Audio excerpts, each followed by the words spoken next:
আপনি কি জানেন আমাদের প্রিয় নবী হযরত মুহাম্মদ সাল্লাল্লাহু আলাইহি ওয়াসাল্লাম ছোটবেলায় কি নিয়ে খেলা করতেন?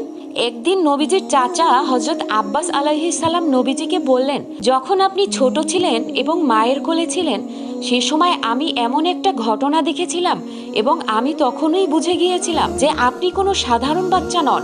আর ইসলামের উপরে আমার ঈমান আনার এটাই ছিল কারণ।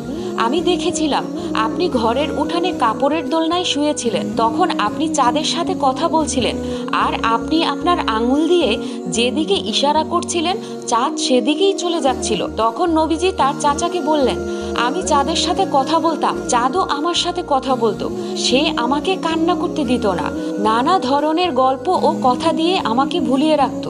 সুবহানাল্লাহ। যেই নবী দুনিয়াতে জন্মের সময় গোটা দুনিয়াটাই আলোকিত হয়ে গিয়েছিল, তার খেলনা মোবারক কি নূরের না হয়ে পারে? সুবহানাল্লাহ।